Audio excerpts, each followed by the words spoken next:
Kur gjyqtari Astrid Kalaja u vra në sallën e gjykatës së apelit, nuk u sulmua vetëm një njeri. U sfidua vetë besimi se drejtësia në Shqipëri mund të jetë e pavarur, e pandikuar dhe e sigurt. Kjo tragjedi duket se nxjerr në sipërfaqe reflektime të forta për forcën politike që qëndron pas institucioneve gjyqësore, për bazat e së drejtës dhe për pasurinë që sigurisht rrjedh nga kontrolli i pushtetit. Sistemi gjyqësor në Shqipëri prej 3 dekadash tashmë ka qenë objekt kritikash, korrupsion, ndikime politike, mungesë besimi tek publiku. Reforma në drejtësi pas vettingut solli shpresë, por me sa duket shumë boshllëqe po dalin në pa. Nuk bëhet fjalë vetëm për ligjin, po për zbatimin e tij, për standarde sigurie, për një kohë zgjatje të shkurtër të proceseve gjyqësore dhe për atë që gjyqtari të mos jetë i ekspozuar ndaj kërcënimeve, dhe këtu jo vetëm gjyqtari, por edhe prokurorët. Dhe sigurisht vrasja e Kalas na detyron të pyesim sa të sigurt janë gjyqtarët dhe prokurorët sot. Sa të gatshëm janë ata të refuzojnë presionin. Dhe kush dëshiron nga politika tashmë t'i mbajë gjyqtarët dhe prokurorët në këtë gjendje? Kush mund përfitojë nga ky akt vrastar ndaj drejtësisë? Akti duket si një paralajmërim për të gjithë ata që prekin interesat forta, pronën, koncesionet, pasuritë publike, fondet e shtetit. Kush ka motive për të penguar vendime gjyqësore që rrezikojnë rrjetet e përfshirjes ose të favorizimit, mund të përfitojë nga frika që ngrihet pas kësaj vrasje. Nëse drejtësia sot punon në hijen e kërcënimit, pengesat për hetim të pavarur ose për kontroll të jashtëm janë lehtësisht të implementueshme. Sot partitë politike mund të përfitojnë duke u pozicionuar si mbrojtës të rendit dhe ligjit, duke kërkuar masa të forta, duke përforcuar narrativën që drejtësia duhet kontrollohet nga shteti. Kjo mund të rrjedhë në rritje të pushtetit ekzekutiv ose kontroll më të madh mbi prokurorin dhe gjyqësorin. Por çfarë ndryshime shpritet dhe duhet kërkohen? Sigurisht rritja e sigurisë së gjyqtarëve dhe prokurorëve në ambiente gjyqësore, kontroll e hyrje-dalje, monitorim me kamera sigurie, protokolle emergjence, s'duhet jenë vetëm deklarata, duhen buxhete, plane dhe sigurisht një përgjegjësi. Legjislacion për mbrojtjen e drejtësisë ndaj presionit politik, ligje që ndoshta ndalojnë ndikimet indirekte, ligje për deklarime interesi, masa për mbrojtje personale për gjyqtarët dhe prokurorët që trajtojnë çështje sensitive. Reflektim politik dhe sigurisht partitë duhet përgjigjen publikisht të mos përfitojnë nga ngjarje për propagandë, por të kërkojnë bashkëpunim institucional. Shqiptarët presin veprime dhe sigurisht jo më deklarata bosh.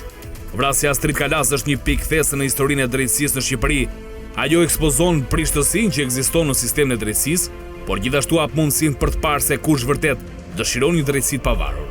Nëse shteti toleron këtë heshtje, mos ndëshkim dhe lejim të frikës, do përfitojnë ata që kanë interesa të errëta.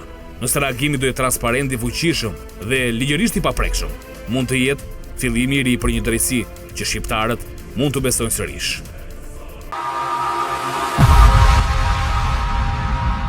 Ta nisim së bashku ndoshta për të kuptuar më shumë mbi dinamikën e vrasjes së gjyqtarit Astrid Kalaja. Kemi të tjera detaje, ndoshta një motiv real të gjithë gjës. Sa i përket motivit, nuk besoj që lidhet direkt me gjyqtarin, se në fund ditës, të paktën nga ajo çfarë kemi kuptuar përgjatë këtyre ditëve është e qartë që gjyqtari Astrid Kalaja për hir të vërtetës është nxjerrë në prit nga drejtësia e re, ose ashtu quajtura reforma drejtësi. Por nëse ndalemi tek ajo se çfarë ka ndodhur në sallën e gjyqit, ka qenë rreth ora 15 kur menjëherë sapo është lexuar vendimi, Elvis Shkambi është ngritur, ka nxjerrë një pistolet nga xhepi dhe ka qelluar 2 herë në drejtim të gjyqtarit Astrid Kalaja, i cili ka gjetur vdekjen pothuajse të menjëhershme. Me gjithë dinamika në sallën e gjyqit ka zgjatur jo më shumë se 7 sekonda, pasi ka qelluar, vetëm 7 sekonda. Pasi ka qelluar 2 herë në drejtim të gjyqtarit, ka qelluar më pas në drejtim të 2 pjesëtarëve të familjes Kurtaj, konkretisht babë e birë, nga cilët një plumbi ka lënë të plagosur të 2, dhe pasaj është kthyer edhe një herë nga gjyqtari dhe e ka qelluar edhe një herë pak nga ato dhëna që kemi. Situata ka shkaktuar panik, aty e pranishme ka qenë dhe sekretarja e gjykatës, të cilës kuptohet e panikosur nga gjithë ajo tragjedisë çfarë ka ndodhur në sallën e gjyqit, i ka thënë të mos shqetësohet se nuk kam asnjë punë me ty. Pastaj bashkë me xhaxhanin e tij, i cili duhet thënë se gjatë këtyre 7 sekondave dramatike ka ndenjur i qetë, pra nuk ka lëvizur, nuk ka dhënë asnjë lloj shenjë lëvizje apo irritimi, thjesht ka parë gjithë atë ngjarje tragjike krejt i qetë, kanë dalë të 2 jashtë dhe në momentin e parë forcat e policisë që sapo kishin mbritur të telefonuar edhe për ngjarjen kanë bërë arrestimin e Gjon Shkambit. I riu Elvis Shkambi ka qenë aty, dera ka qenë e hapur që i kishte të gjitha mundësitë që të largohej dhe të arratisej dhe kuptohet që në një qytet madh si Tirana mundësia e arratisjes është shumë e madhe, ashtu sikurse mundësia e ekzekutimit të tij gjatë tentativës arratisjes kuptohet nuk përjashtohet pas janë raste për cilat ne i kemi hasur ndër vite, por ai ka zgjedhur që të qëndrojë, ka zgjedhur që të vetë identifikohet si autori i krimit dhe të thotë policëve që më arrestoni, pra duke rrëzuar dhe atë propagandën e arrestimit apo ndërhyrjes shpejt në Korali, që për hir të vërtetës është një e pavërtetë që hasim shpesh në për shumë ngjarje kriminale kur flasim për arrestim që 90% rasteve rezultojnë vetë dorëzime mundësisht të shoqëruara nga avokatët. Por për të rikthyer edhe një herë tek ngjarja, pavarësisht se vendosen t'i vënë fajin asaj politikës 33 vjeçare, për hir të vërtetës është një ngjarje që ka edhe një kontekst më të thellë. Ne kemi këtu një familje të persekutuar, familja Shkambi, e cila ka pas një pronë në lagjen Skënderbeg të qytetit të Shkodrës, një pronë e sekuestruar nga regjimi komunist. Në Tatë Truall më pas është ndërtuar një godinjë që ka shërbyer për disa vite si shkollë mesme profesionale, dhe pas viteve 90 ajo shkollë u mbyll dhe me një vendim të Bashkisë së Shkodrës në datën në vitin 1992, aty u vendos strehimi i 31 familjeve që vinin kryesisht nga zona thella të Veriut, Malësia Madhe apo Dugagjini. Më pas familja Shkambi ngriti pretendime për çështjen e pronësisë dhe në bazë të ligjit të bara blerjes, mos gaboj në vitin 2012, ka bërë blerjen e objektit dhe më pas aty ka nisur dhe zanafilla e konflikteve gjyqësore që ka vijuar më pas në gjykat, ka vijuar në gjykatën e shkallës së parë të Shkodrës, që më pas që për hir të vërtetës për herë të parë i ka dhënë të drejtë familjes Shkambi, pastaj 31 familjet kanë ankimuar vendimin, ka vijuar në apel. Përgjatë kësaj historisë së zvarritjes së çështjeve gjyqësore, aty ka pasur një problematik me dokumentet, pra zhdukja e disa dokumenteve. Historia për te rrafshit gjyqësor ka dhe një background mediatik, ne jemi marrë vetë dhe si televizion, po dhe kolegët e mediave tjera. Jemi marrë për të sjellë të dy anët e medaljes, kemi sjellë shpesh herë të pretendimet e banorëve kur ato janë kanosur nga pjesëtarët familjes Shkambi dhe kanë kërkuar ndihmën e policisë. Kemi sjellë dhe pretendimet e familjes Shkambi për çështjen e grabitjes së pronës sipas tyre, kjo dhe mendimin e gjykatave. Ne duhet ta theksojmë që gjyqtarja Strit Kalaja nuk po gjykonte çështjen në themel. Gjyqtarja Strit Kalaja po gjykonte një çështje që kishte të bënte me një urdhër të përmbarimit që kërkonte lirimin e hapësirës ku ishin 32 familjeve, urdhër i cili ishte kundërshtuar përmes avokatëve të tyre nga 31 familjet. Çështja kishte shkuar tashmë dhe në gjykatën e lartë, ku të paktën gjykata e lartë pretendonte se kjo çështje nuk do duhet kishte atë përparësi që pretendohej të kishte, dhe ne e pam se çfarë ndodhi kjo vonesë, pasi duhet kemi parasysh po flasim për një gjyq i cili vijon në 3 vite. Po ç'a na prodhoi kjo? Ose ç'a na la të kuptojmë kjo?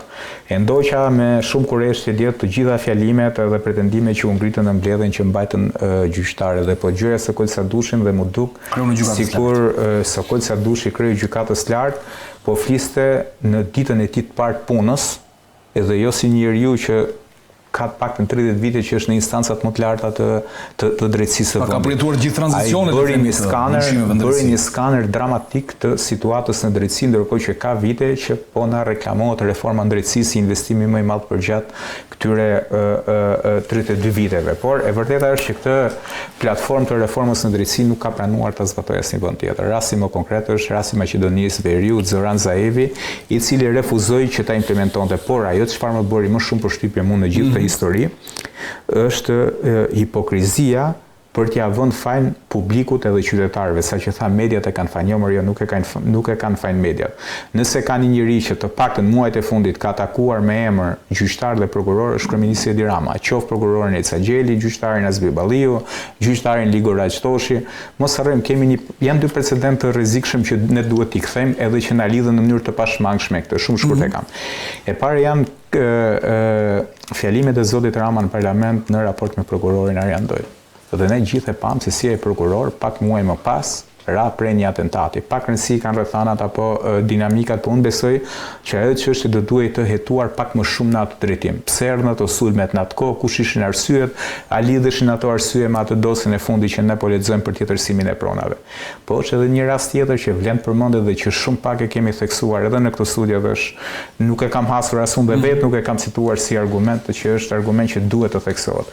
Mos harrojmë që ne patëm rast me avokatit të njohur, zotit Berisha, i cili cili ra prej një akti shumë të rënd agresiv, që fatkeqësisht ndoshta mund t'i kishte kushtuar dhe jetën, dhe është një çështje që lidhej me çështje pronësie. Pra aq dramatike është situata në raport me çështje gjyqësore që lidhen me pronësinë dhe zvarritjen e këtyre çështjeve dhe konflikteve që lindin veçanërisht vitet e fundit, kur në sektorin e pronave, pra në aty që cilësohet si sektori imobiliar, janë injektuar miliona euro që kanë dyshime që vijnë nga burime informale. Faleminderit Elkier, do kemi mundësi të diskutojmë sonde se do ta lidhim dhe pak me pak ndoshta me timet për kuptuar më shumë edhe mbi këto para të cilat detyrimisht prekin në thelb pronën. Karanxha, tani më thuaj, se pjesën e kemi diskutuar të paktën atë sipas pretendimit, paktën unë nxor në prit po themi nga ky sistem gjyqtari Kalaja. Tani ku na çon kjo vrasje ne? Vrasja e gjyqtarit Kalaja është një ngjarje shumë e rëndë. Gjyqtari Kalaja ka qenë një viktime politikës 35 vjeçare, mos them edhe më shumë, mos them që i ka rënjët shumë herë më thellë me konfliktin pronave në Shqipëri. Kam vënë re në media që politikanë ndryshëm ja lënë farin 7501-shit. Është e vërtetë që 7501-shi ka tmetat e veta. Janë bërë gabime sepse kur demokracia, prona duhet të shkëthyj pronarit. Edhe ligji më pasëm, ishte ligj për kthimin e pronave ish pronarit, ndërkohë ato kanë qenë pronarë. Po të shkote pronat e pronarit, s'do kishte dhe kompensimin e pronave. Po e ish pronarëve thoshte. Do këto duhet ata kanë qenë pronarë, ja ka konfiskuar shteti. Që këtu nisim. Kulmimi i zvarritjes qytetarëve është me reformën drejtësi. Reforma në drejtësi ka bërë masakër në shtetin shqiptar. Siç dihet, shteti ose pushtetet janë 3 pushtete në demokraci. Është pushteti gjyqësor, pushteti legislativ dhe ekzekutiv. Nëpërmjet reformës drejtësi është shkatruar sistemi gjyqësor. Po e them shkatruar pse? Sepse sistemi gjyqësor është për zgjidhje një konflikt. Sot sistemi gjyqësor nuk realizon, pra një qytetar i shkelur një e drejtë nuk e realizon më nëpërmjet sistemit gjyqësor. Dhe reforma në drejtësi, po të keni parasysh, George Soros. Të bëj një oponencë këtu, Karanxha, për të kuptuar më shumë. Shiko, në 2016, dhe unë më kujtohet shumë mirë, kam pas ndjekur nga afër këto çështje, kam përshtypjen edhe Fondacioni Shoqëria e Hapur, drejtuar nga Sorosi, atëherë proklamoi dhe le të themi i dha një kohë mediatike shumë të madhe të gjithë, dhe ka qenë edhe një video që tregonte se ç'do të ndodhte. Regjia, të lutem, nëse mundesh të më kalosh pak me foton e diagramave, e cila ka qenë një video shpjeguese shumë e mirë, dhe një ndër to do të largonte korrupsioni, por sigurisht do të rriste cilësinë e gjykimit. Atëherë, kjo ka qenë nga Fondacioni Shoqëria e Hapur, pra nga Sorosi. Pra reforma në drejtësi përqendrohet në 5 çështje: korrupsion, mungesën e pavarësisë të gjyqtarëve dhe prokurorëve që do rregullohej kjo mungesë, aksesi pa mjaftueshëm në sistemin e drejtësisë që do rregullohet dhe kjo, standarde të ulta etike dhe profesionale të gjyqtarëve dhe prokurorëve që sigurisht me vettingun presupozohet që të rregullohet dhe kjo, dhe tjetra, të zgjatja e afateve të dhënies së drejtësisë, që do të rregullohet dhe kjo. Tani, kjo është paktën këtë kërkonte reforma në drejtësi, u realizua kjo? Këtu pra po diskutojmë që kjo ka qenë mashtrimi më i madh që është bërë popullit shqiptar dhe më vjen keq. Kjo është mashtrim. Mashtrim. Është sepse neve sot po të kemi parasysh dëshmin e të panderit shkambis, ai sot është i pander ose të dyshuarit, një nga shkaqet thotë, "Ore, më plasi shpirti në gjyq." Thotë, "Plasi sepse të patën kisha marrë drejt për 2 vjet, 3 vjet." Sepse kur një person e realizon të drejtën e tij brenda një afati të arsyeshëm, e flemenin, ai ka 13 vjet, 15 vjet dhe do vazhdoj që jeton me atë punë. Domethënë, një person kur funksionon sistemi dhe është i pavarur, atëherë çdo person me fronën brenda një afati të arsyeshëm. Ai vetë dëshmiet panderit që është, domethënë që ai thash i panderi domethënë dihet që i panderi mund të mbaj qëndrime nga më të ndryshmet. Por në rastin konkret atë një nga motivet është që unë nuk po gjej drejtësi po ende gjykatave. Dhe këtu është mashtruar. Kemi dhe një gjyq të kryeministit të Shqipërisë, Edi Rama. Tha vetë, kam pasi çështje me Lulzim Bashër, më ka zgjat 7 vjet në shkallë parë. Është çështja në apel, dhe 7 vjet në apel që do zgjasë. Sa kanë gjykat lart dhe shkon 20 vjet. Pra ky është mashtrim. Dhe po them reforma në drejtësi, e them me plot gojë është tradhti kombëtare, sepse ka dalë sistemi gjyqësor, është shkatruar sistemi gjyqësor. Sot shqiptarët nuk kanë më drejtësi. Edhe pikat e tjera. Kur thua nuk kanë më drejtësi, në kontekst ke Karanja, ke në kontekstin që një drejtësi e vonuar është drejtësi e munguar, apo le të themi për shkak të aftësisë o pa aftësisë së gjyqtarëve dhe prokurorëve, që kanë mbetur në sistem. Këtu është problemi se këtu nuk ka dritë në fund tunelit. Këtu nuk kemi më të vonuar, këtu s'po marrin më njerëz i gjyq. Rrezikohet gjyqet shkojnë 30 vjet. Tash nëse pra ne nuk e kemi as të vonuar më drejtësinë, se si do marrojnë këto dosje. Sepse të kemi parasysh edhe një konflikt në Malësi dhe kudo që ka qenë, merret një plak i mençur që ta zgjidhë këtë konflikt. Apo ja. Tani ne s'mund të marrin persona që hajde mbaroj këto dosjet, ti prodhojnë shpejt njerëz pa aft, ti zgjidhin çështjet, sepse ne çështjet duhet i zgjidhim drejt sipas ligjit. Ne s'mund të marrim pa aft të zgjidhë këto, sepse do prodhojnë konflikte tjera sociale.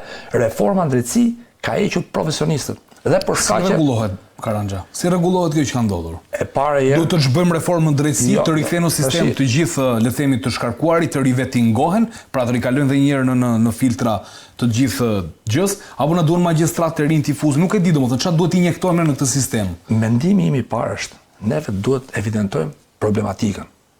Pra se neve çfarë themi, po të keni re dhe raportin e fundit të Bashkimit Evropian, sepse këta janë një linjë që nuk thon të vërtetën, pa i fyer. Bashkimi Evropian po justifikon parat e tyre këtu sot thuhet gjendja shumë mirë. Tashi ndërkohë që njerëzit po vdesin gjykatave, e dini që keni edhe persona që kanë vdekur gjyqeve? Ke shumë vetë kanë vdekur te gjykata e Tiranës duke ne gjyqeve. Ke gjyqeve që kanë vdekur fizikisht për shkak të zgjatjeve të gjyqeve. Ke shumë biles edhe po më thoshte një miku im që unë tashi kam rreth 8 muaj që kam filluar punë si avokat, por po më thoshte një miku im që më kanë vdekur 12 klientë, sepse po zgjasin gjyqet, po ecin gjyqet. Pra ne sot s'kemi sistem, duhet ngrit. Domethënë kanë vdekur dhe s'kan marrë drejtësi. Jo 12 klientë, sepse domethënë nuk kanë marrë drejtësi, sepse drejtësinë do ta marrin në botën tjetër. Ti çojmë tjetrit vendimin të varrit. Pra vdiqin pa marrë drejtësinë, ky është konteksti. Vdiqin pa marrë të një, po sa shqiptar ke që s'marrin sot drejtësinë? Sot ke me mira dosje ke në gjykatë apelit. Prandaj edhe pika, dalin tek, domethënë afati e zbot fjalë, dalin te aksesi në drejtësi. Tani a ka akses në drejtësi?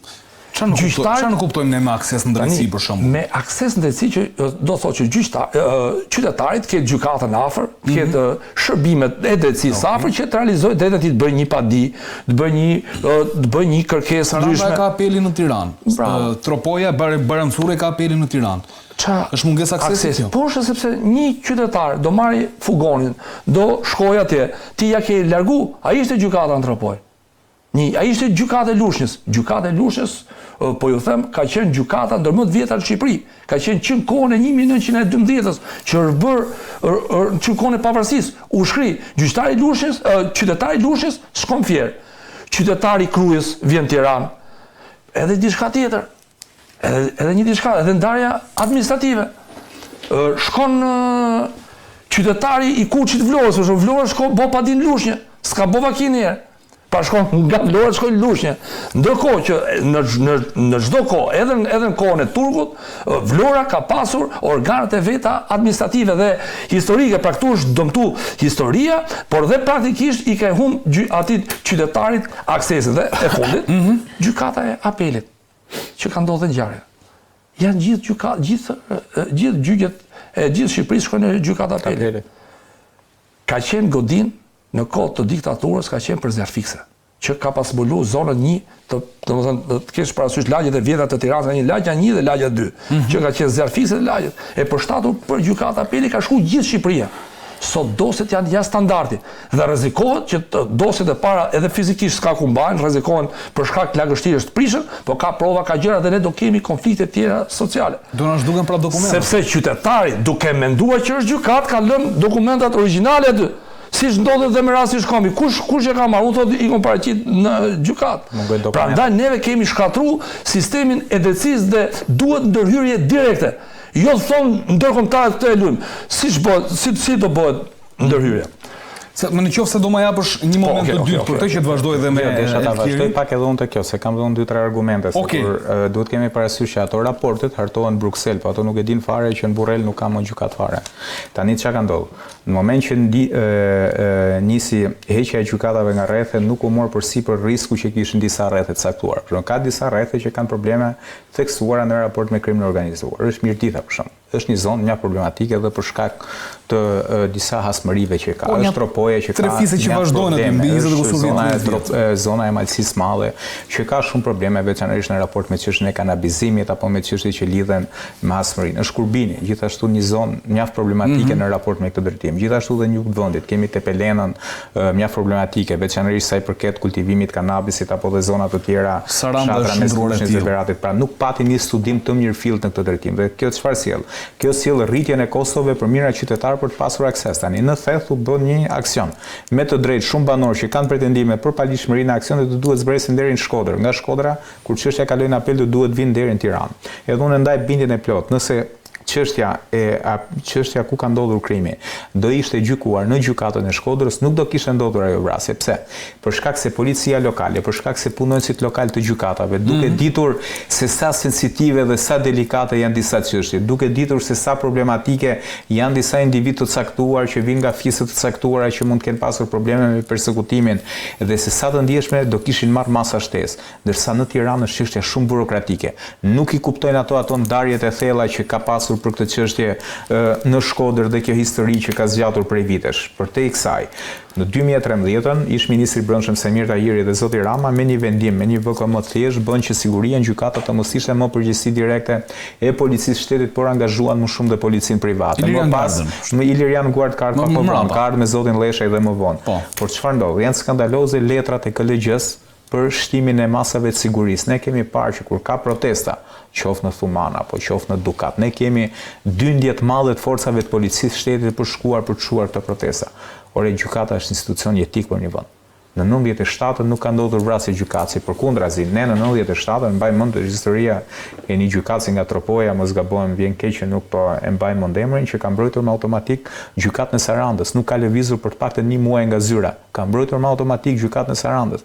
Ne kemi pas prokurorë gjyqtar që kanë mbajtur armët dhe kanë mbrojtur vetë institucionet. Dhe sot në 2025, kur flasim për integrimin, kur flasim për hapjen e kapitujve, vritet në mes të gjykatës, gjykatësi vetë pas dhënies vendimit, ndërkohë që masat e sigurisë janë dizastër.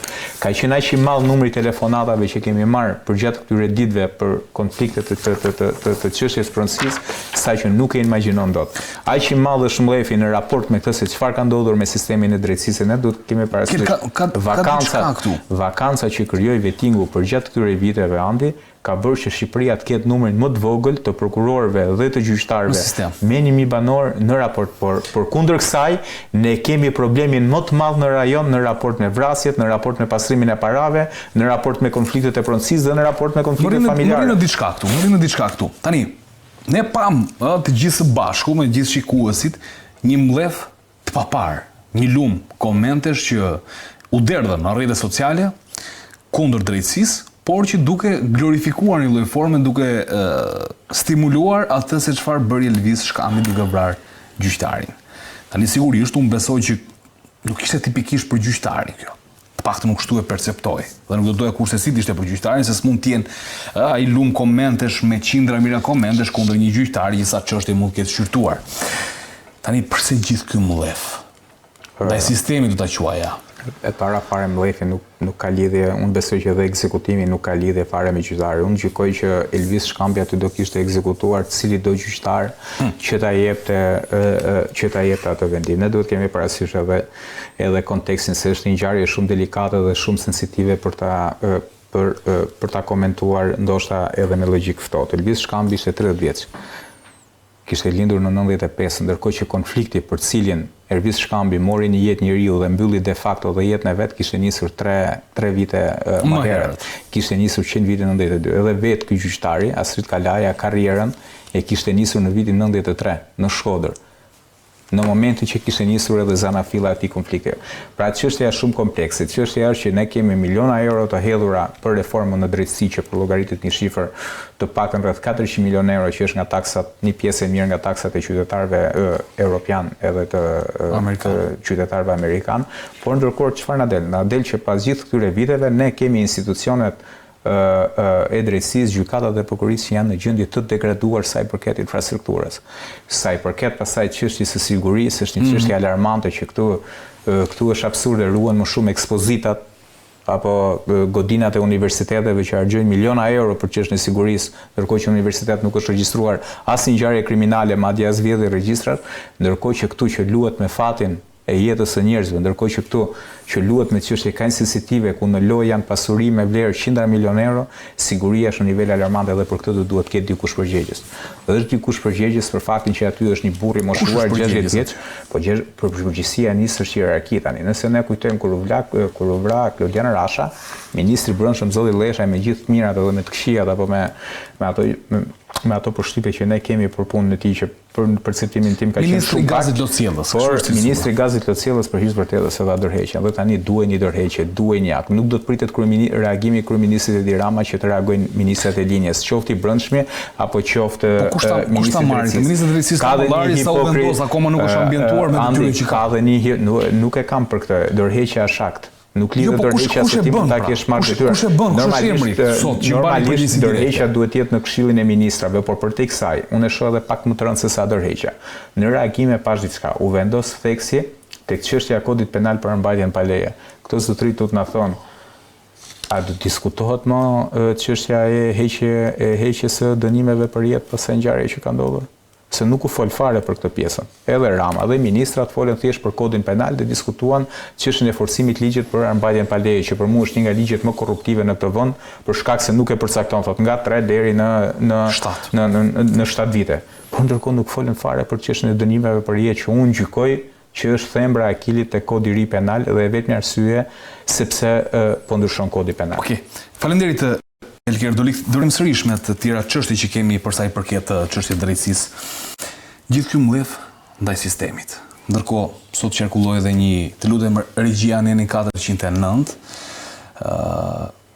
ka një gjë të çuditshme, sepse është diskutuar që realisht nëse në ndonjë vend tjetër do ishte rënë gjyqtar, këtë besoj Karanxhi do kishin pasur një mobilizim të temi qytetarëve për të mbrojtur drejtësinë, që askush mos ta prek atë. As i fije floku gjyqtarit apo prokurorit, apo avokatit, kushdo qoftë. Tani ç'ndodhi këtu dhe ne? Po të kemi parasysh se ne po flasim për shkaqjet e këtij mbledhi ose për shkaqjet e këtij helmimi. Unë mendoj që nuk zgjidhet me kod penal, me dënim penal komentet e personave, sepse aty komentet ishin shumë. Më vjen shumë keq. Nuk zgjidhet data, shumë pa mund. Më vjen shumë keq që gjyqtari Kalaja është viktim e një procesi, domethënë, si të them, domethënë një koktejli poshtësisht që është bërë popullit. Nuk kishte lidhje direkte me procesin. Nuk kishte lidhje direkte nuk kishte lidhje me, më vjen shumë keq për këtë. Nuk është zgjidhja dënimi person. Ne do shohim pse populli shqiptar është kaq i mlefosur, pse janë kaq njerëz. Madje ne duhet ta diskutojmë për 3 ditë që u hap llogaria për GoFundMe, u mblodhën $14,000. Gati $15,000. Po të liri prap do rritej shuma. Sepse janë njerëz që japin nga xhepi, ajo u mbyll. $1,000 pash aty unë. Donacion. Jo flas dikush kishte urdhëruar, vetëm njëri kishte urdhëruar $1,000. Që donacion. Ideja është e tillë që po të vazhdonte sa mund shkonte shuma, sa janë njerëz të mlefosur me këto padrejtësi që është bërë populli. Neve duhet merremi me padrejtësitë që është bërë popullit shqiptar që kanë sjellë këtu. Sepse po të merremi ne me dënimin, do dënosh 2-3 vet, po zemrën e personit nuk e dënon dot. Pra çka ka të jetë në shpirt. Tani pyetje që ne dhe diskutojmë. A funksionon drejtësia në Shqipëri? Jo. Njerëzit janë mlefosur për mungesën e drejtësisë. Njerëzit janë mlefosur për mungesën e pronarit që të marrë pronën e vet. Pra prona po shkon në dorën e gabuar. Po kalojnë vite dhe njerëzit s'po marrin drejtësi. Ne duhet të marrim masa para se ta dënojmë penalisht personin që ka lind një mendim që po mbron autorin ose personit tjerë, ne duhet të eliminojmë rrënjët e konfliktit që ka 35 vjet që në Shqipëri. T'ja shpjegojmë dhe qytetarëve nenin 409, sepse u në diskutim sot që ka një nen në kodin e ri penal, nuk e din aktuali se si dënohet kjo Karanja, por çfarë thot neni 409, mbështetja e kryerjes së një krimi. Pika 1. Mbështetja e autorit krimit për veprën që ka kryer duke lartësuar publikisht veprimin e tij mbështetur nëpërmjet justifikimit të veprimit dhe paraqitur atë si të dobishëm, si zgjidhje e pranueshme e situatës, apo përdosja, mospërfillja, anashkalimi i rendit juridik, apo të drejtave themelore të viktimës të prekur nga krimi i kryer, dënohet me burgim nga 1 deri në 4 vjet. Pika 2. Nëse mbështetja bëhet nëpërmjet mjeteve të komunikimit masiv të çfarëdo lloji, dënimi rritet deri në 1/3 e tij. Dhe pika 3. Nëse mbështetja sipas paragrafit të parë të këtij neni bëhet për gjatë kohës kur krimi është duke u kryer dhe ajo ka ndikuar tek autori për vazhdimin drejt përfundimit të saj, mbështetësi është në rolin e bashkëpunëtorit përkrahas në kryerjen e krimit që ka mbështetur. Në këtë rast krimet e kryera nuk konkurrojnë me njëra tjetrën. Tani, unë jo më kot e paraqita këtë nen sepse dua të dal tek fakti se si politika tashmë vrasjen e gjyqtarit Astrid Kalaja a mund ta shfrytëzoj, ndoshta për të pasur ndikim dhe kontroll më të madh tek ndoshta tek qytetarët, tek komunikimi masiv, tek liria e shprehjes dhe tek drejtësia. Është ky momenti që këta njerëz e kanë parashikuar që kanë vendosur edhe këtë nen për krahje autorit krimit, jo pikërisht për Astrid Kalaja, ndoshta për raste shumë të ngjashme, por për të pasur kontrolle.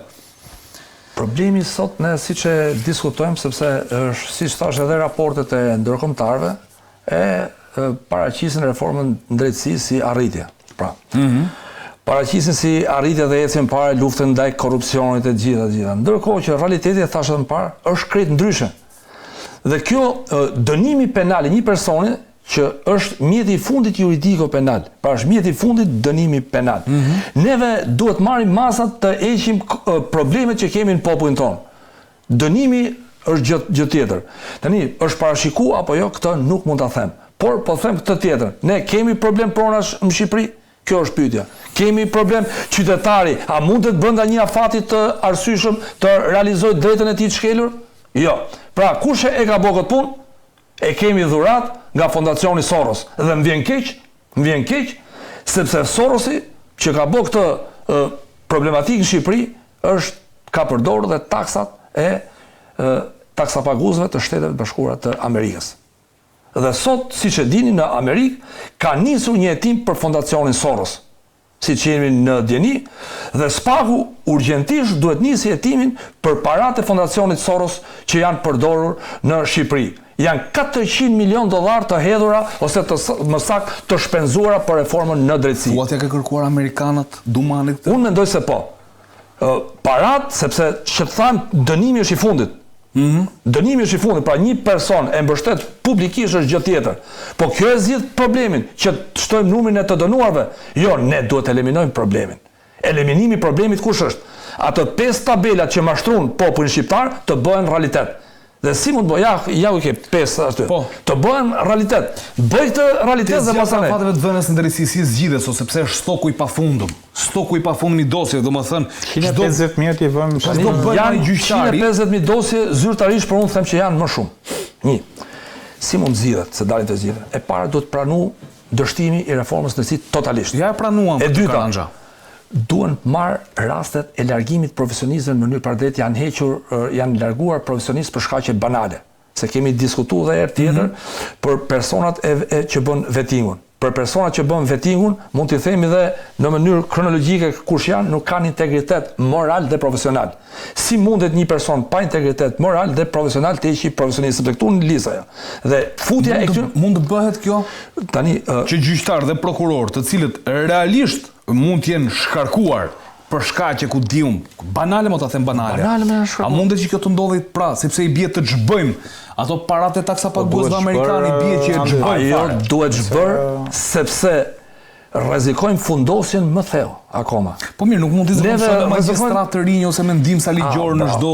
Tani lind pyetja, shkolla e magjistraturës tritet numri të bëj 1000, dalin 1000 dhe ta zgjidhin këtë punë. Po është problemi, personi duhet të jetë profesionist. siç e thash edhe më parë, dhe konfliktet në lashësi, merr një plak i mendshëm, s'merr një çun i ri për me zgjidh këtë konflikt. Ti duhet të kesh një njeri me eksperiencë. Si do të zgjidhen to 150.000 dosje? Gjejmë njerëz kot që t'i vëmë një vul. Neve kemi shkatru kuadrot, sepse sistemi më fal edhe diçka, është me kuadro. Ne kemi heq kuadrot nga punat dhe kjo ka edhe një problem tjetër që të kemi parasysh ande. Problemi kush është? Nga që janë vënë gjithë tri sot që ne flasim.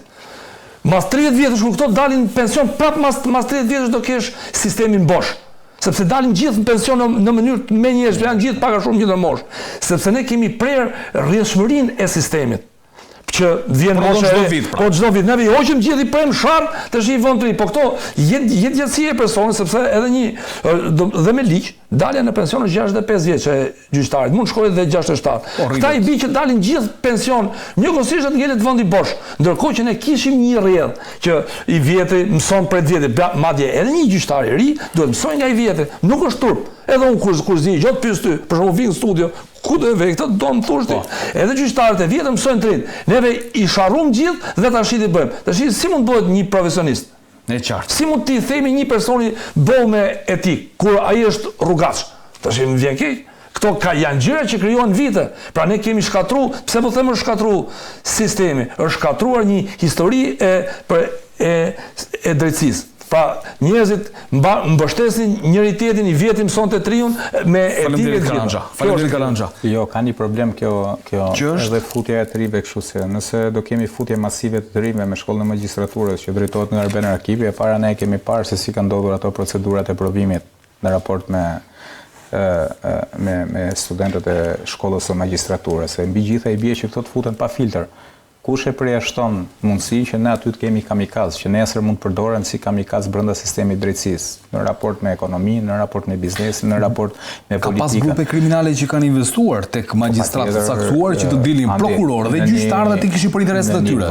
S'ka se si kanë dalë. Në një vend ku grupet kriminale investojnë për deputetë dhe për ministra dhe për drejtor policie dhe për kryetar bashkish, ne kujtojmë që nuk do investojmë në prokuror edhe në gjykatas. Gjitha dosjet pothuajse ti marrim dosjet me radhë, që nga dosja Suelçetis në Basante, dosja Metamorfoza Shkodrës, të gjitha na dalin prokurorë dhe gjyqtarë dhe drejtues lart policie shteti. Pra, është fakt kjo, nuk po e diskutojmë këtë pjesën. Problemi është i këtij filtri të këtyre trive që do hyjnë të gjithë. Patjetër që reforma drejtësi kërkon një rishikim shumë serioz për hir vërtetës, se në mbi gjitha do duhet të jetë një rishikim me gjitha palët dhe me mbikëqyrjen e Komisionit të Venecias. Edhe këto tentativat për Komisionin Gjafaj, për këto për ato, kanë përshtypjen që do jenë çështje që kanë prapa një kalkulim thjesht politik. Por problemi sot në raport me sistemin e drejtësisë është dramatik. Mjafton vetëm raporti i fundit i Departamentit Amerikan të Shtetit. Çfarë thotë? Ekonomia shqiptare thoshte është ekspozuar përballë parave të narkotrafikut, sistemi të korruptuar të drejtësisë, që shumë çështje pasaj detyrojnë të shkojnë në gjykata ndërkombëtare. Dhe ne, shteti shqiptar, taksapaguesit, ne do të trajtojmë këtë studio dhe ato që na ndjekin, paguajmë atë faturën e beketit, paguajmë atë faturën e sterilizimit nëse do shkoj në gjykata ndërkombëtare apo çdo çështje që shkon në gjykata ndërkombëtare për shkak të këtyre vendimeve gjyqësore dhe për shkak të kapjes së sistemit të drejtësisë. E qartë. Nëse do të bëhet të njëjtën pyetje, a mund të tashmon që politika ta shfrytëzoj këtë moment me rastin e vrasjes së gjyqtarit Kalaja për të bërë ndoshta një kapje të sistemit të drejtësisë? Dëgjoj, kapja e sistemit të drejtësisë është fundi një shteti. Dhe nuk besoj që kjo do ndodhë, nuk do ta lejojnë as partnerët ndërkombëtar, nuk do ta lejojnë besoj as qytetarët shqiptar.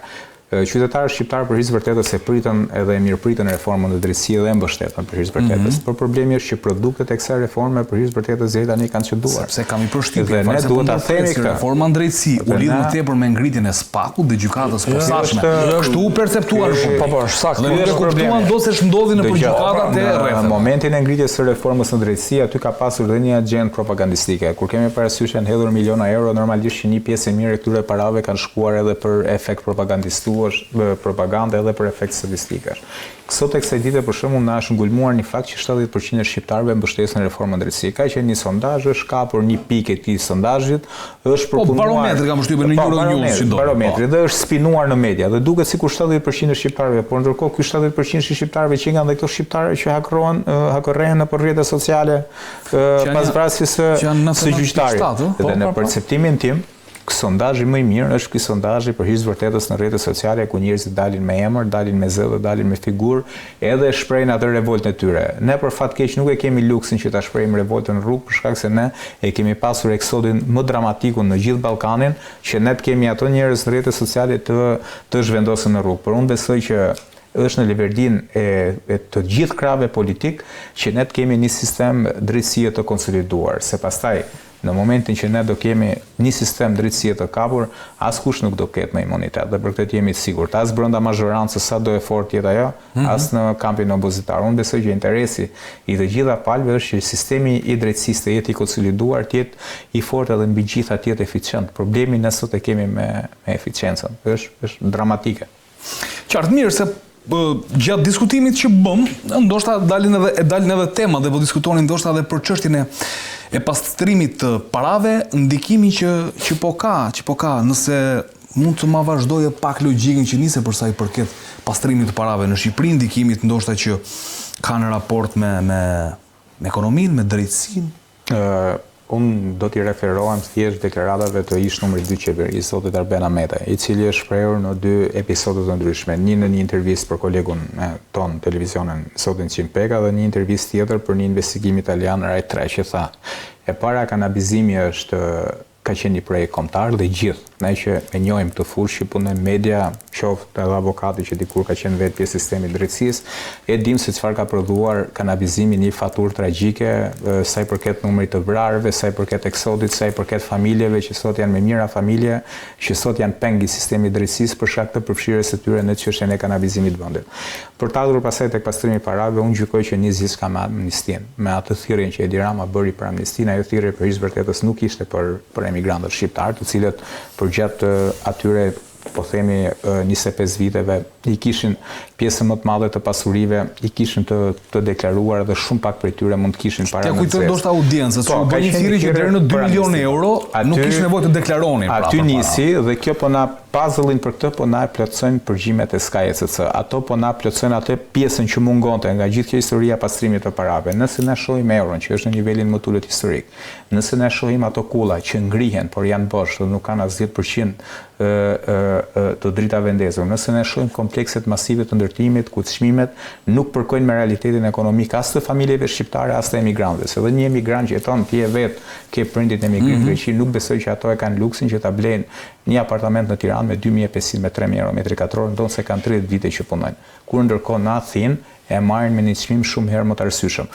Pra çfarë ndodh? Të gjitha këto indicje na çojnë që kemi të bëjmë me një skemë të organizuar mirë të pastrimit të parave kryesisht në sektorin e ndërtimit.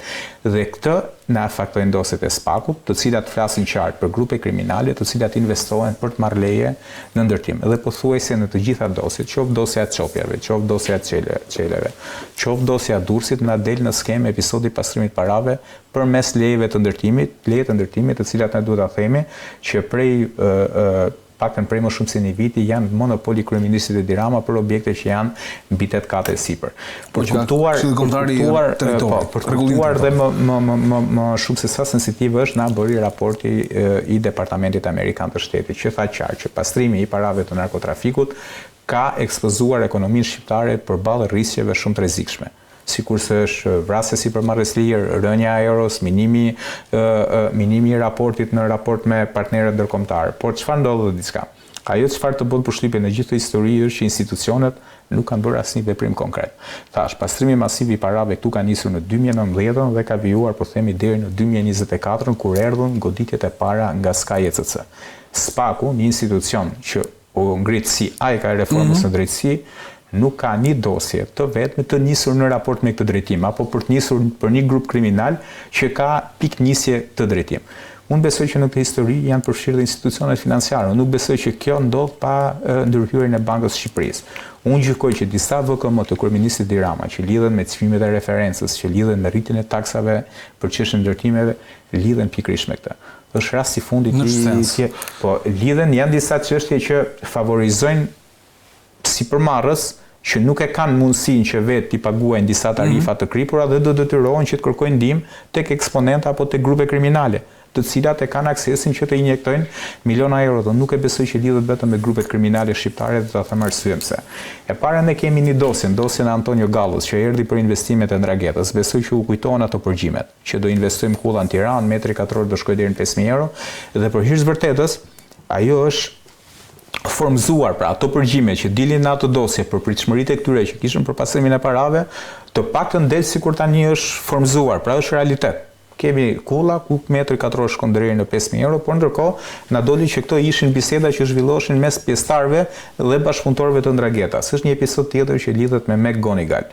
E para, Meg Gonigal në një komunikim që kishte pasur me mikun e tij ku i kishte dërguar një foto me Ramën, shprehej që reforma në drejtësi do na ofrojë mundësi të shumta. Ndërkohë, e dashura me Gonigalit në një reagim të saj thotë që Meg Gonigal ishte i interesuar për të përfshirë tek çështja e pastrimit të parave në ndërtim në Tiranë.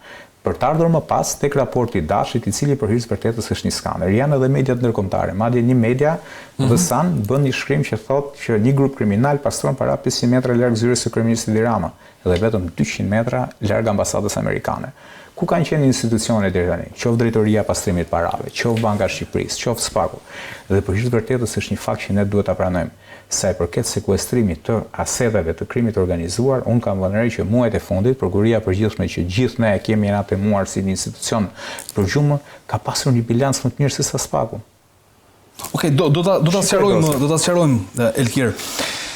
Karanja, si ish prokuror, sot avokat, që besoj njihni mirë këto çështje. Tani më thuaj, kanë mundur grupet kriminale që t'injektojnë në vendin ton, ndoshta parat pafundme, me qëllimi për t'i pastruar, a pastrohen këto para, pra realisht a mund të pastrohen, dhe për ndaluar te SPAK-u.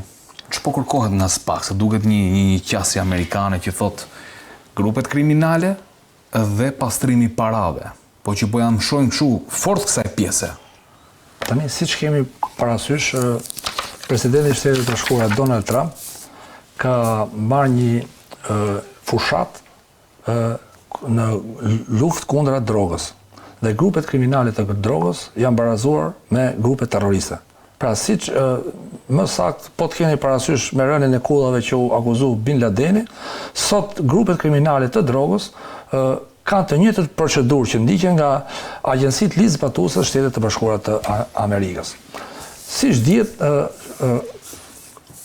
ka asistencë për SPAK-un, dhe rekomandimet që bëhen për SPAK-un në luftën kundër krimit të organizuar, për sidomos lidhje me drogën, me trafikun e drogës, do jenë çështje prioritare.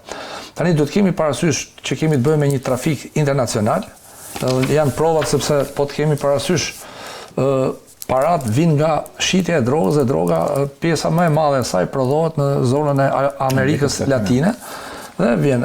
Mendoj që do ketë çështje për SPAK-u lidhje me drogën dhe me krimin e organizuar, do ketë dhe sekuestrime gjithmonë në mbështetjen e partnerëve tanë ndërkombëtar, që për mua partneri kryesor është Shtetet Bashkuara të Amerikës. Diçka tjetër që mendoj që e ceka dhe pak më parë do jenë edhe, po të kemi parasysh dhe urdhat dhe dekretet ekzekutive të presidentit Trump në lidhje me hetimin e fondacionit Soros. Shumë shpejt do ketë dhe verifikimin e taksapaguesve, se ku kanë shkuar këto të paratë e taksapaguesve shqiptar, e taksapaguesve amerikan të përdorur nga fondacioni Soros në Shqipëri. Do verifikohen, sepse siç konstatojmë, fakti rasti i fundit i gjyqtarit, prandaj nuk duhet përdorur nga politika, por duhet parë që mos funksionimi i shtetit dhe mund të kemi ndoshta një incinerator dytë me paratë e reformës në drejtësi. Mund të jetë një incinerator i dytë, pra janë gjeneruar me miliona e miliona dollar, gjykata e apelit dhe nuk është bërë, domethënë nuk kemi asnjë investim në ndërtesa, në siguri ose në gjëra tjera, janë të gjitha, vetëm SPAK-u që janë bërë ca investime që janë bërë vetë me, domethënë që infrastruktura ka qenë thuaj se gati, se ka qenë ish prokurie e krimeve të rënda, nuk kemi, do bëhen dhe hetime për fondacionin Soros, ndërkohë do jenë dhe prioritet. Këto janë prioritete. Siç e diskutuam dhe në panel, ne SPAK-u duhet të ketë, domethënë këto janë orientimet që vinë nga partnerët tanë. Ne duhet kemi pak edhe nacionalist, shohim dhe çështjet e vjedhjeve të pasurisë së shqiptarëve. Kjo dhe kjo duhet jetë problematike që është korrupsioni i brendshëm. Diskutuam edhe për bankers, për shkak që duket sigurisht. Siç e thash, themi grabitçari i më i madh i pasurisë që kanë pasur që kemi në Shqipëri. Prioritare duhet të jenë paratë e shqiptarëve, edhe kjo e drogës është sepse është partneri jon ndërkombëtar, por neve duhet të mshojmë ata që kanë grabit paratë e shqiptarëve, sidomos çështja e bankës, edhe shumë sektor tjerë. Sepse ndoshta ne edhe jashtë përpara se të specifik tjetër që unë mendoj që duhet theksohet dhe ka kaluar pak si neheshtje për hir vërtetës, ndoshta nga që edhe shqiptarët nuk e kanë edhe aq mirë memorie në raport me zhvillimet e kryeministit Edi Rama. Ka qenë dikur një histori me Open Balkan që bëri shumë buj për disa vite dhe ne pam një investim shumë të madh të Shqipërisë pas një projekti që rezultoi në diçka dështuar, por pas vizitës së zotit Dumani ndash më kanë bërë përshtypje lëvizjet e tij pas ardhes nga Departamenti Amerikan i Shtetit. Në vizitën e tij në Departamentin Amerikan të Shtetit u fol qartë që kryefjala e bisedës kishte qenë çështja e grupeve të trafikut ndërkombëtar të lëndëve narkotike dhe pastrimi parave. Dhe janë dy elementë. Me të ardhur në Shqipëri, zoti Dumani bëri një vizitë në Maltezi ku takua me homologun maltezes, kreon e prokurisë speciale. Ne duhet kemi parasysh që Malizi ka dy prej grupeve më të rrezikshme të trafikut ndërkombëtar të lëndëve narkotike, që janë klanet Kavaci dhe Skaler. Janë dy klane që kanë përgjakur Evropën, ku nga përplasja e tyre dekadën e fundit kemi të paktën 31 vrarë, pothuajse në gjitha vendet e Bashkimit Evropian, nga Valencia në Spanjë, në resorte në Greqi, në Turqi, në Malzi. Këto grupe bazën e tyre e kanë kryesisht në Kotor. Ka dyshime të arsyeshme që për te bashkëpunimi që grupet shqiptare dhe malazeze kanë pasur në Amerikën Latine, ka dyshime të arsyeshme që porti i Durrësit mund të jetë përdorur nga këto grupe, kuptohet kjo nuk ndodh pa garanci shumë të larta për të kaluar lëndë narkotike si tranzit, edhe mund të jenë të përfshirë në çështjen e pastrimit të parave në kullat e Tiranës. Dhe ndërkohë ajo çfarë përforcon më shumë këtë është që kryeprokurori i Serbisë vetëm pas pak ditësh erdhi në Shqipëri për të njëjtën temë. U takua dhe me zotin Dumani, u takua dhe me zotin Nulsen Çela. Ka dyshime që grupet shqiptare kanë bashkëpunuar edhe me grupet serbe? Ka dyshime që kanë bashkëpunuar me grupet serbe dhe që Shqipëria është përdorur si një vend tranzit për të kaluar sasi kokaine edhe nga grupet serbe. Po ne kur flasim për grupet serbe duhet kemi parasysh një tjetër dimension. Duhet kemi parasysh që shumë prej këtyre grupeve kanë në përbërje pjesëtarë që kanë qenë pjesë e grupeve të Arkanit, një njeri që dikur kryente masakra mbi shqiptarët e Kosovës. Ai ka pasur atë grupin e tij të njohur Pantera dhe Rozë mos gaboj, që fillimisht e nisën me grabitje në Spanjë dhe në vendet e Bashkimit Evropian për t'u përfshirë pastaj në trafikun ndërkombëtar të lëndëve narkotike që në vitet 95, pra që janë grupe shumë të rrezikshme. Dhe nëse kjo ka ndodhur, nëse kjo faktohet realisht e vë pozitën e Shqipërisë shumë brenda edhe përballë partnerëve të Bashkimit Evropian edhe përballë aleatëve tonë strategjik shërbave. Kjo është interesante shumë, Elkir, shumë faleminderit. Karanja, mbi bazën e këtij informacioni që unë besoj është konkrete, sepse janë kryer këto takime. Takimet janë kryer, thjesht ne nuk kemi më shumë detaje specifike edhe dosje. Që takimet janë për grupet kriminale të përfshirë në trafikun ndërkombëtar të drogës dhe që në themel kanë çështjen e pasurive dhe pasrimit parave. Këto janë komunikata zyrtare që na kanë ardhur nga Spaku, nuk është se tani më thuaj Karanja, ka të mundur Spaku që ta bëj këtë, që të jetojë këtu grupe kriminale të nxjerr rrjetet e bashkëpunimit nëse porti i Durrësit është përdorur apo jo për këtë dhe ndoshta për të gjurmuar se ku ka shkuar këto para në investime. Tani duhet të kemi parasysh këto janë hetime të vështira. Nëse kemi bashkëpunim ndërkombëtar, mund të ketë rezultate. Sepse për shembull, e marrim teorikisht ka ardhur droga nga Amerika Latine, ka kaluar në Durrës, është konsumuar në Evropë, dhe ne duhet kemi lëndën narkotike që të provojmë trafikun. Nëse kemi bashkëpunim me organet ligjvatuese të huaja, mund të kemi ndonjë rezultat. Dhe duhet të shohim mënyrën e lëvizjes së parave. Pra sepse po diskutojmë se si kanë qarkulluar paratë e trafikut drogës që po pastrohen. Këto verifikohen nëpërmjet bilanceve, nëpërmjet verifikimit të pasurive, sepse mund të kemi bilance fiktive të një godin, mund të kushtojë më shumë te kompanie e ndërtimit, por është një çik punë e vështirë. Kemi edhe diçka tjetër, sepse kemi të përzihen ujërat e bardha, si e thonë, me ujërat e zeza. Ç'kuptojmë me ujërat e bardha? Te këto ndërtime që bëhen ke edhe investitor ndershëm që kanë punuar në Greqi, ai ndoshta nuk i ka dokumentuar dot të ardhurat, sepse ju e dini edhe në Greqi kanë qenë me emër tjetër për shumë vite. Kanë punuar në zezë dhe ne tash penalizojmë, pra bllokohet një godin që presupozohet se e zëm 30% vijnë lekët e pastrimit të parave, ato që i pastrojnë paratë nuk i bëjnë kështu, pastër. Lekët nga droga vinë në bankë dhe ti me bankë bën pasër. Pra ka një mekanizëm që është i vështirë. Dhe kjo është ndarje, duhet jemi shumë të kujdesshëm me parat e shqiptarëve që janë me lekë djerse. Sepse po të bllokohet një investim, po të bllokohet i prishin punë, pra duhet gjetë forma edhe kur sekuestrohet, të vazhdojë të punohet, pra të punohet në vazhdimin e mbarimit dhe ndërtimit, nëse këto vinë nga droga, këto konfiskohen. Pra nesër bëhet shteti bashkëpronar. Sepse një godinë që është e drogës e kudo, të bëhet pronar, se bashkëpronar pastaj na del problem, po bëhet sa të pronar. Bashkëpronar me të tjetrin. Dhe kjo është mirë, sepse godina s'merret në krah, por do jetë një punë që dhe të mos i bin njerëzve në qafë, sepse ne s'mund të themi droga ko dhe të cënojmë investitorët e lishëm. Duhet një hetim korrekt, duhet verifiku historia e personave që merren me investimin, por duhet verifiku investimin nga vjenëtarët. Duhet ndarë çfarë është e pisët dhe çfarë është uji i pastër, çfarë është uji i pisët. Është lehtë ta dallosh të karanxha po. Është shumë e vështirë. Sepse ai ndërton me para, sepse janë disa kur bëhet një ndërtim, kush është burimi i financimit. Burimi i financimit ato të ardhurat që përbëjnë për ndërtimin e objektit. Mund të ketë blerës që blen që ngrop. Këto lekë ky përdor për shembull, ai që i merr ndërtuesi i përdor për ta ndërtuar. Për ta ndërtuar. Gropën e hap clearing. I thot një që ka ato pilotët, ka pajisjet, ti ke hyrje dhe duke pas këtë mekanizëm tillë, është shumë e vështirë, sepse fatikisht është e vërtetë që ai personi që ka pajisjet ka bërë gropën. Është e vërtetë që ky mund të ketë ajo pjesa vogël, sepse nuk madomenia mund të jetë aq e pastër që është gjithë lekët e drogës. Domethënë ka një kamuflim, nuk është aq e pastër. Ti si prokuror, duke qenë se vjen nga sistemi, në moment që ti jeton në një qytet ku po themi paga mesatare është 600 euro, më pak si 600 euro është de facto. Kur shikon një kull, po themi 30 kate, 40 kate, 50 kate që është bosh, për septimin tënd, nuk e merr iniciativën për shembull edhe vetë me iniciativë për të tetuar nëse ka diçka? Ideja është duhet të kesh një informacion. Kuptohet, indicia po të them,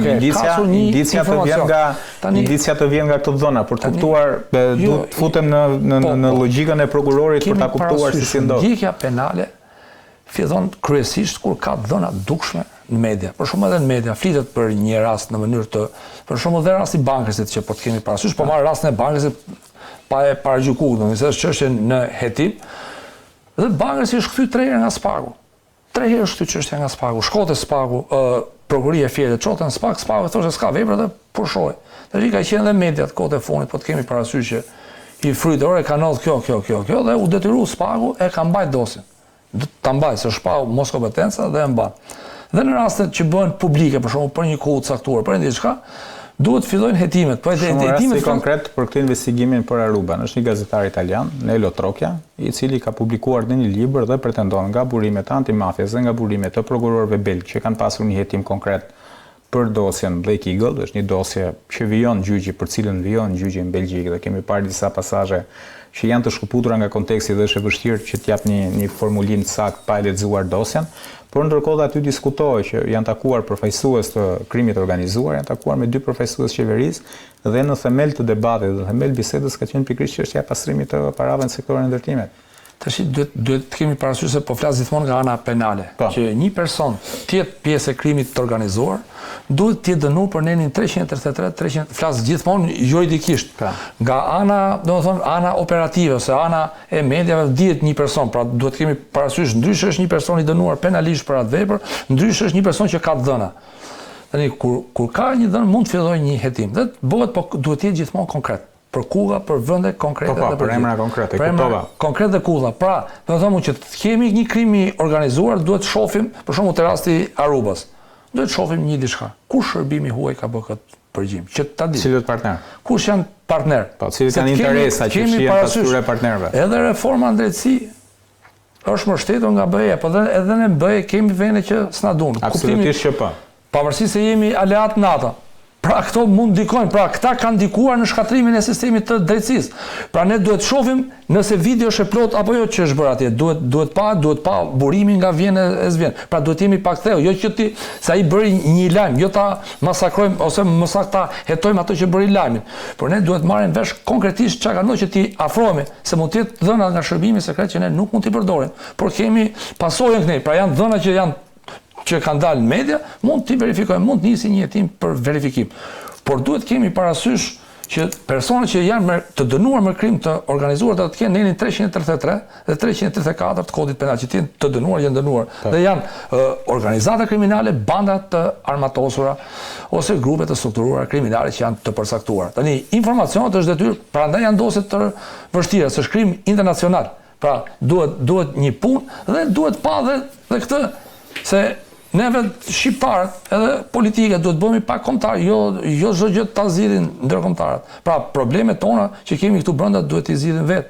Domethënë gjithë këto probleme që kemi, sepse ndërkombëtarët shihet te raporti i drejtësisë, ne e kemi tull ndërkombëtarët vinë këtu vlla, ndërkombëtarët mbrojnë interesat e veta dhe kjo edhe mbrojnë rrogën e vet. Edhe kur flasim 30.000 euro në muaj, aty fusi këtu në xhep 30.000 euro në muaj për përgjimet e skajit se që na erdhën nga partnerët ndërkombëtar, duhet kemi parasysh që ato po mbronin interesat e vendeve tyre, pra po mbronin, po se në sa kishin në kuadër të luftës që ato kishin kundër narkotrafikut, edhe nuk lidhet me grupet shqiptare, se tek një pjesë bie edhe unë dakord që fakti që media shqiptare mediat ndërkombëtare i kanë pothuajse titull lajm par grupe shqiptare, në shumë raste është edhe egzageruar, se për hir të vërtetës e kanë ndikimin në treg, absolutisht që kjo nuk ka diskutim tani, më se fakti që del presidenti i Venezuelës Maduro dhe flet patjetër që e ka ndikimin, po ne duhet kemi parasysh që kur flasim për tregtinë ndërkombëtare të lëndës narkotike, është Venezuela, janë vendet e Amerikës Latine, është Meksika që është në krye të listës, janë kartelet